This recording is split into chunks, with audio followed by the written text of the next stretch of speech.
ಸಾಲ ಆಗಿದ್ಯಾ, ಅದು ತೀರ್ಸೋಕೆ ಕಷ್ಟ ಆಗ್ತಿದ್ಯಾ?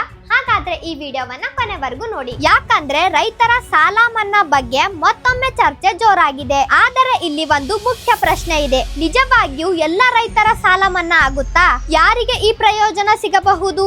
ಯಾವ ರೀತಿ ಸಾಲಕ್ಕೆ ಇದು ಅನ್ವಯವಾಗಬಹುದು? ಮತ್ತು ಈಗಾಗಲೇ ಸಾಲ ಮಾಡಿಕೊಂಡಿರುವ ರೈತರು ಏನ್ ಮಾಡ್ಬೇಕು? ಸೋಷಿಯಲ್ ಮೀಡಿಯಾದಲ್ಲಿ ಬೇರೆ ಬೇರೆ ರೀತಿಯ ಸುದ್ದಿಗಳು ಹರಿದಾಡುತ್ತಿವೆ. ಆದರೆ ಸುದ್ದಿ ಬೇರೆ, ಸರ್ಕಾರದ ಅಧಿಕೃತ ನಿರ್ಧಾರವೇ ಬೇರೆ. ಹಾಗಾಗಿ ಇವತ್ತಿನ ವಿಡಿಯೋದಲ್ಲಿ ರೈತರ ಸಾಲ ಮನ್ನಾ ಬಗ್ಗೆ ಇರುವ ಗೊಂದಲವನ್ನು ಸರಳವಾಗಿ ಅರ್ಥ ಮಾಡಿಕೊಳ್ಳೋಣ. ಹಾಗಾಗಿ ವಿಡಿಯೋವನ್ನ ಕೊನೆವರೆಗೂ ನೋಡಿ, ಏಕೆಂದರೆ ಕೊನೆಯಲ್ಲಿ ರೈತರು ಈಗ ಮಾಡಿಕೊಳ್ಳಬೇಕಾದ ಮುಖ್ಯ ಕೆಲಸಗಳನ್ನು ತಿಳಿಸುತ್ತೇನೆ. ಹಾಗಾಗಿ ಇವತ್ತಿನ ವಿಡಿಯೋದಲ್ಲಿ ರೈತರ ಸಾಲ ಮನ್ನಾ ಬಗ್ಗೆ ಇರುವ ಗೊಂದಲವನ್ನು ಸರಳವಾಗಿ ಅರ್ಥ ಮಾಡಿಕೊಳ್ಳೋಣ. ಹಾಗಾಗಿ ವಿಡಿಯೋವನ್ನ ಕೊನೆವರೆಗೂ ನೋಡಿ, ಏಕೆಂದರೆ ಕೊನೆಯಲ್ಲಿ ರೈತರು ಈಗ ಮಾಡಿಕೊಳ್ಳಬೇಕಾದ ಮುಖ್ಯ ಕೆಲಸಗಳನ್ನು ತಿಳಿಸುತ್ತೇನೆ. ಕರ್ನಾಟಕದ ಎಲ್ಲ ರೈತರ ಸಂಪೂರ್ಣ ಸಾಲ ಮನ್ನಾ ಆಗಿದೆ ಎಂದು ಈಗಾಗಲೇ ಹೇಳಲು ಸಾಧ್ಯವಿಲ್ಲ. ಇತ್ತೀಚೆಗೆ ವರದಿಗಳಲ್ಲಿ ಕೇಂದ್ರ ಮಟ್ಟದಲ್ಲಿ ಸಣ್ಣ ಮತ್ತು ಅತಿ ಸಣ್ಣ ರೈತರ ಸಾಲವನ್ನು ಒಂದೇ ಬಾರಿ ಸಂಪೂರ್ಣವಾಗಿ ಮುನ್ನಾ ಮಾಡುವ ಯಾವುದೇ ಪ್ರಸ್ತಾವನೆ ಇಲ್ಲ ಎಂದು ಸರ್ಕಾರ ಸಂಸತ್ತಿನಲ್ಲಿ ತಿಳಿಸಿದೆ. ಹಾಗಾದ್ರೆ ರೈತರಿಗೆ ಯಾವುದೇ ಸಹಾಯ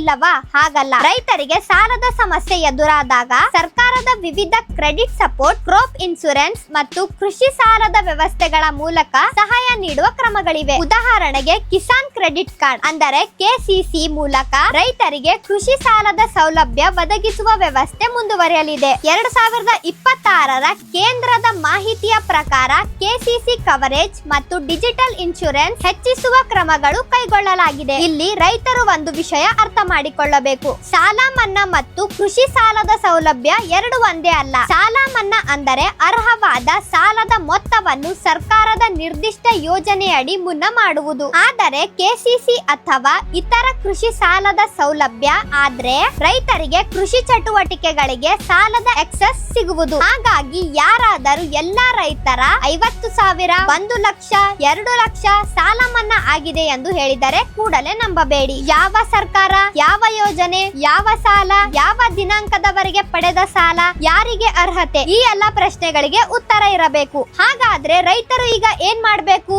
ಇದು ತುಂಬಾ ಮುಖ್ಯವಾದ ವಿಷಯ. ನಿಮ್ಮ ಹೆಸರಿನಲ್ಲಿ ಕೃಷಿ ಸಾಲ ಇದ್ದರೆ ಮೊದಲಿಗೆ ನಿಮ್ಮ ಬ್ಯಾಂಕ್ ಅಥವಾ ಸಹಕಾರಿ ಸಂಸ್ಥೆಗಳಲ್ಲಿ ಲೋನ್ ಅಕೌಂಟ್ ಸ್ಟೇಟಸ್ ಪರಿಶೀಲಿಸಿ. ನಿಮ್ಮ ಸಾಲ ಯಾವ ಕ್ಯಾಟಗರಿಗೆ ಬರುತ್ತೆ ಅನ್ನೋದನ್ನ ತಿಳಿದುಕೊಳ್ಳಿ. ನಿಮ್ಮ ಬಳಿ ಇರುವ ದಾಖಲೆಗಳನ್ನು ಕೂಡ ಸರಿಯಾಗಿ ಇಟ್ಟುಕೊಳ್ಳಿ. ಉದಾಹರಣೆಗೆ Aadhaar card, bank passbook, loan account details, RTC ಪಹಣಿ, ಮೊಬೈಲ್ ನಂಬರ್, ಅಧಿಕವಿದ್ದರೆ ಕೃಷಿ ಸಂಬಂಧಿಸಿದ ದಾಖಲೆಗಳು. ಯಾವುದೇ ಸರ್ಕಾರ ಹೊಸ ಯೋಜನೆ ಅಥವಾ ಸಾಲ ಮನ್ನಾ ಘೋಷಣೆ ಬಂದಾಗ ಅರ್ಹತೆ ಪರಿಶೀಲಿಸಲು ಇವು ಉಪಯೋಗವಾಗಬಹುದು. ಇನ್ನೊಂದು ಮುಖ್ಯವಾದ ವಿಷಯ ಹೇಳ್ತೀನಿ. ಸಾಲ ಮನ್ನಾ ಬಗ್ಗೆ ಸುದ್ದಿ ಬಂದಾಗ ಯಾವ ಬ್ಯಾಂಕ್ಗೆ ಸಾಲಕ್ಕೆ ಅನ್ವಯಿಸುತ್ತದೆ ಅನ್ನೋದನ್ನ ಗಮನಿಸಬೇಕು. ಕೃಷಿ ಸಾಲ, crop loan, corporate bank loan, commercial bank loan ಎಲ್ಲವೂ ಒಂದೇ ರೀತಿಯ ನಿಯಮವಲ್ಲ. ಹಾಗಾಗಿ ಯೂಟ್ಯೂಬ್ ಅಥವಾ ವಾಟ್ಸ್ಆಪ್ ನಲ್ಲಿ ಬಂದ ಒಂದು ಮೆಸೇಜ್ ನೋಡಿ ನನ್ನ ಸಾಲ ಮನ್ನಾ ಆಗಿದೆ ಅಂತ ನಿರ್ಧಾರ ತೆಗೆದುಕೊಳ್ಳಬೇಡಿ. ಅಧಿಕೃತ ಆದೇಶ ಬಂದಾಗ ಅದರ ಎಲಿಜಿಬಿಲಿಟಿ ಕಂಡೀಷನ್ಸ್ ನೋಡಬೇಕು. ರೈತರಿಗೆ ಈಗ ಇನ್ನೊಂದು ಉಪಯೋಗವಾಗುವ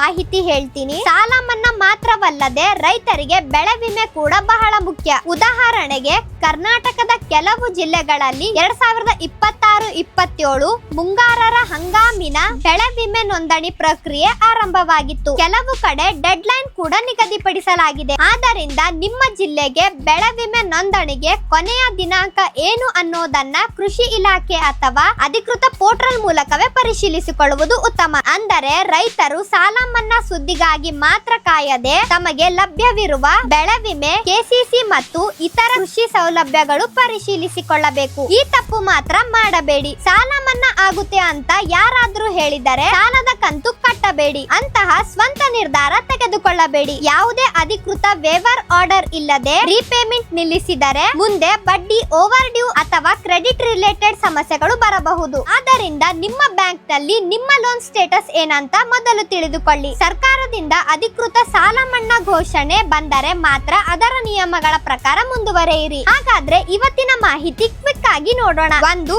ಎಲ್ಲ ರೈತರ ಸಂಪೂರ್ಣ ಸಾಲ ಮನ್ನಾ ಆಗಿದೆ ಅಂತ ಈಗಾಗಲೇ ಹೇಳಲು ಅಧಿಕೃತ ಅಧಿಕೃತ ಆಧಾರ ಇಲ್ಲ. ಎರಡನೆಯದು ರೈತರಿಗೆ ಕೆಸಿಸಿ ಸೇರಿದಂತೆ ಕೃಷಿ ಕ್ರೆಡಿಟ್ ಸಪೋರ್ಟ್ ವ್ಯವಸ್ಥೆಗಳು ಮುಂದುವರಿಯುತ್ತವೆ. ಸಾಲ ಮನ್ನಾ ಸುದ್ದಿ ಬಂದಾಗ ಲೋನ್ ಟೈಪ್, ಬ್ಯಾಂಕ್ ಎಲಿಜಿಬಿಲಿಟಿ ಮತ್ತು ಕೋರ್ಟ್ ಆಫ್ ಡೇಟ್ ಮುಖ್ಯ. ನಾಲ್ಕನೆಯದು ವಾಟ್ಸ್ಆಪ್ ಮೆಸೇಜ್ ಅಥವಾ ಸೋಷಿಯಲ್ ಮೀಡಿಯಾ ಪೋಸ್ಟ್ ನೋಡಿ ಮಾತ್ರ ಸಾಲದ ರಿಪೇಮೆಂಟ್ ನಿಲ್ಲಿಸಬೇಡಿ. ರೈತ ಬಾಂಧವರೇ, ನಿಮ್ಮ ಜಿಲ್ಲೆಯಲ್ಲಿ ರೈತರ ಸಾಲ ಮನ್ನಾ ಬಗ್ಗೆ ಯಾವುದಾದರೂ ಹೊಸ ಅಧಿಕೃತ ಮಾಹಿತಿ ಅಥವಾ ಸರ್ಕಾರದ ಅಧಿಕೃತ ಘೋಷಣೆ ಬಂದರೆ ಅದನ್ನು ಸರಳವಾಗಿ ಕನ್ನಡದಲ್ಲಿ ನಿಮಗೆ ತಿಳಿಸೋಕೆ ನಾವು ಪ್ರಯತ್ನಿಸುತ್ತೇವೆ. ಈ ಮಾಹಿತಿ ನಿಮಗೆ ಉಪಯುಕ್ತವಾಗಿದ್ರೆ ಈ ವಿಡಿಯೋವನ್ನ ಲೈಕ್ ಮಾಡಿ, ಶೇರ್ ಮಾಡಿ, ಕಮೆಂಟ್ ಮಾಡಿ. ಮತ್ತೆ ನಮ್ಮ ನಿತ್ಯ ಕರ್ನಾಟಕ ಟಿವಿ ಯೂಟ್ಯೂಬ್ ಚಾನಲ್ ಅನ್ನ ಸಬ್ಸ್ಕ್ರೈಬ್ ಮಾಡ್ಕೊಳ್ಳಿ. ಧನ್ಯವಾದಗಳು. ಮತ್ತೆ ಮುಂದಿನ ವಿಡಿಯೋದಲ್ಲಿ ಭೇಟಿಯಾಗೋಣ.